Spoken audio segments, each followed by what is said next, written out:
Welcome back.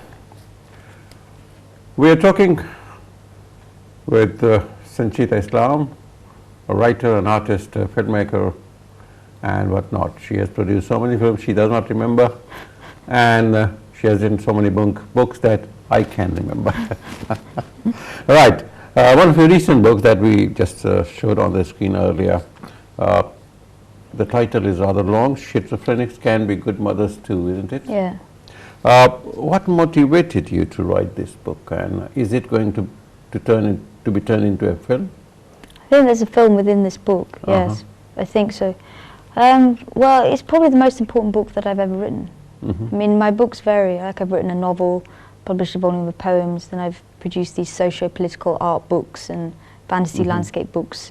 I'm working on a children's book, but this by far was the most important book. It's not a medical handbook. I mean, this is about people, isn't it? Yeah, no, but I was saying I've done fantasy landscape books, but this is a very different book from anything I've written before, and by far the most important book that I've ever written, because it's about mental health issues. It's about things which are very taboo and stigmatizing.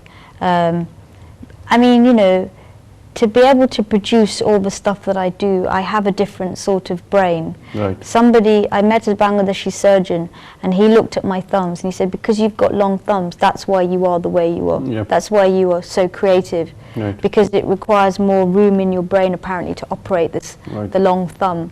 But there are problems with having this sort of brain. You can become extremely manic. You can go to the depths of despair. You know, I've had psychosis. I've had postpartum psychosis. Most people with my sort of brain would be on heavy medication to manage it, but I'm not. I use my hands. I use creativity to keep my brain cool. I'm trying to use a whole different language to describe the landscape of the brain, which is amazing. Your brain is a unique entity, such as my brain. When you describe people as depressed or having schizophrenia, what does that actually mean?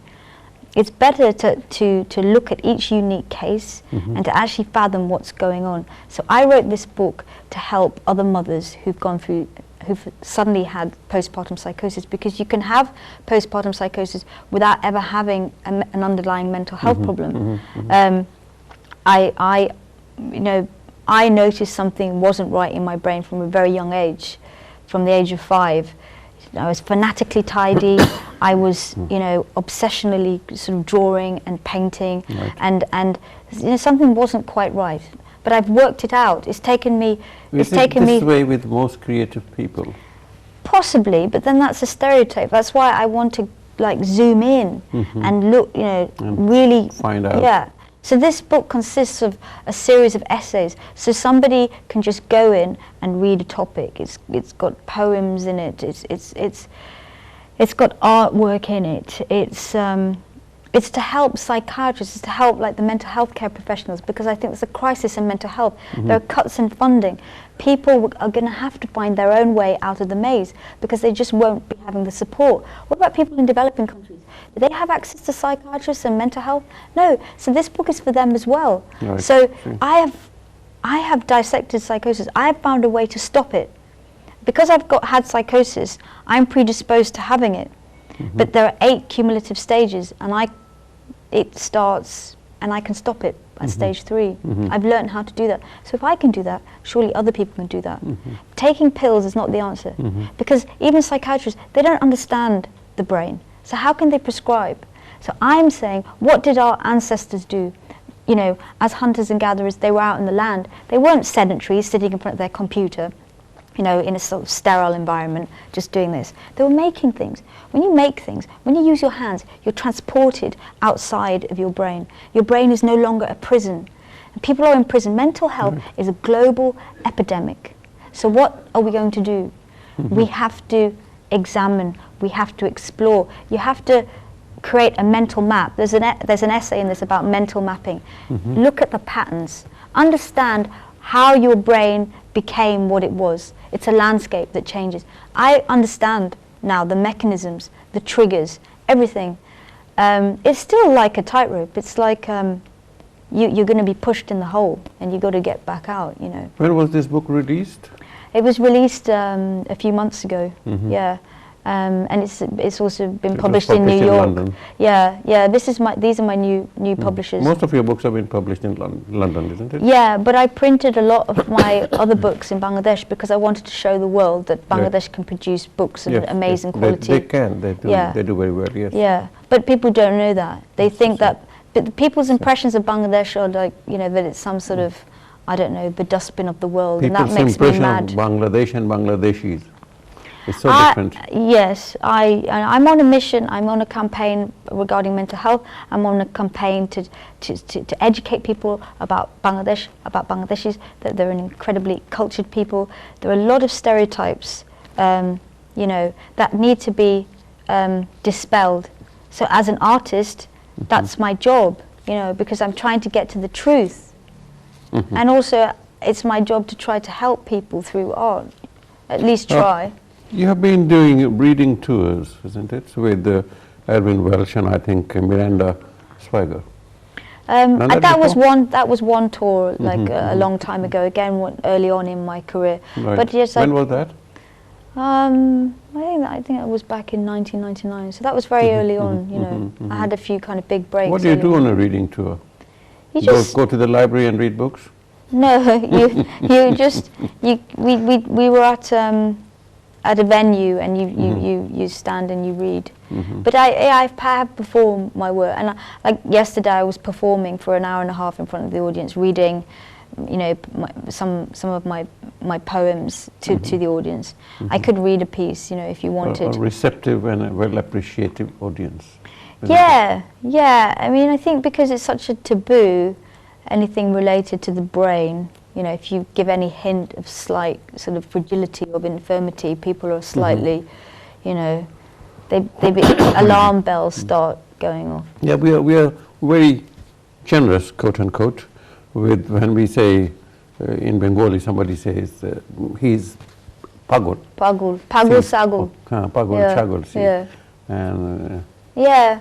But I mean, this is the thing, this exhibition that I'm doing in London, I'm working with my partners in Brussels, an organisation called Chaos, and also with a psychiatrist. I work with psychiatrists as well. They are my colleagues, so I try to share my knowledge, and they will have more insights so they can help. So there'll be a debate with 3 psychiatrists to discuss the link between art and madness. And I brought over one patient, Leven, who's also my friend, who suffers from schizophrenia, and I'm showing his work too, because that will boost his self-esteem. Maybe he'll get a solo show. Then people with so-called mental health problems will be integrated in society. We'll get to see their work, and then they'll feel that they are part of society, not excluded. This is so important. Who are you getting your support from for all this? I mean, I know it's being staged at Rich Mix, but apart from that. Well, the thing is, I deliberately chose to work outside the commercial art system because, I'm sorry, it's a lot of the big named artists, and I have met a lot of them, it's about branding, it's about having a USP. They're like these massive names, they're multimillionaires, they have like huge, they just have a litany of people working for them. Very few actually make the work physically. I make everything myself with these hands, you know. It's very, very important. And it's extremely important to have integrity. So I write applications, you know, the Arts Council has been a big supporter, the British Council, but also, yes, I do get commissions and you know, various sources. But that's never really been important. I always think the money will come. It's all about the concept. It's all about the idea. But that's what everyone, you know, they always say, can you make a living as an artist? And I'm like, you know, do I look like a homeless person? I mean, you know, why is it important? Why is that so important? This is a problem in our society. It's become so avaricious. It's so inequitable. It's all about money. If I was a multimillionaire, you know, then as an artist, suddenly you're better. The artists that I admire were the ones that died penniless, you know, homeless. Of course, most of the well-known ones that we know, they died penniless. Yeah, because they're the ones who have integrity, and integrity is so important as an artist, you know, to me. I can never sell out.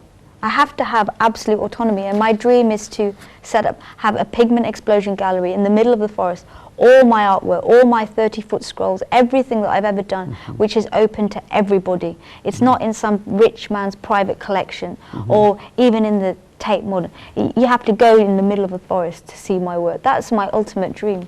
Right. You're holding a debate on 4th of June. Yeah. What's it about? Yeah, as I said, it's with 3 psychiatrists who are my colleagues. One is my publisher. Will it be at Rich Mix? Yes, yes. And then there's my play, which is about art, motherhood and madness, which I rehearsed. Is that based on this book? The first half is a play, and then the second half is an extrapolation of the book. The ideas. The ideas, but it's been given a dramatic edge, so it's become a theatre performance. Oh, great. So I was in rehearsals today, so as well as the jet lag and that. And I brought you all here. Oh, it's been a pleasure. I hope I've been coherent. Yes, you have been, you have been. And what else are you doing apart from all these things? I know that you are a jet-setting artist, writer, filmmaker. Oh, well, I don't know you have a about family that. to look after.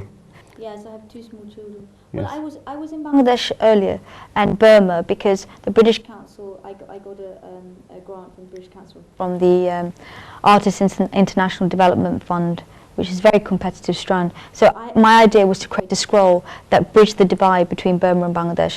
So I'm working on that, and that will be exhibited in Burma and Bangladesh in conjunction and with the support of the British Council. I also have an what is that about, all that art exhibition? And what are you depicting, Burma or? Well, because there's Burmese heritage, ancestry on my mother's side. Because my mother was born in Portuakali. Yes. And I did the research, and in colonial times there were Burmese in that region. And if you look at the photographs of my aunt and my nana and nanu, they're like flat faces, white, you know. And also my son has blue eyes. My sister's son has green eyes. So there's a recessive gene. So there's some mix there. And when I went to Burma, it was like I could see my mother on every street corner.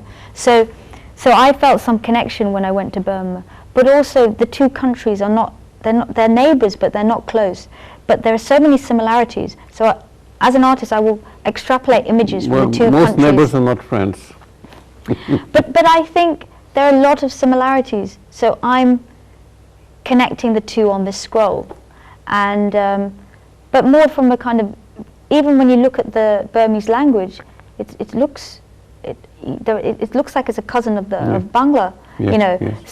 so anyway, that's one project, and then the show that I'm doing here in London will be taken to Brussels, and then I've also got a big show of all my work in Malaysia coming up. So yeah, and I've got just got funding to do another book, which is called The Tree People, which is a children's book, which is about the tree world inhabited by these tree people, and then these 2 dragons come and try and destroy the tree world. Well, so there's a lot going on. Thank you. Well, let's get down from the tree and and talk about something on ground. It was great having you here, and so kind of you that you could make time for us. And despite your very heavy and tight schedule, thank you very much for being with us, Sanchita. Thank you very much. Thank you. Thank you for being with us, dear viewers. I hope that you have enjoyed the show as much as we have. Next time, next week, same channel with a different, as important a celebrity next week, inshallah. Thank you. Take care.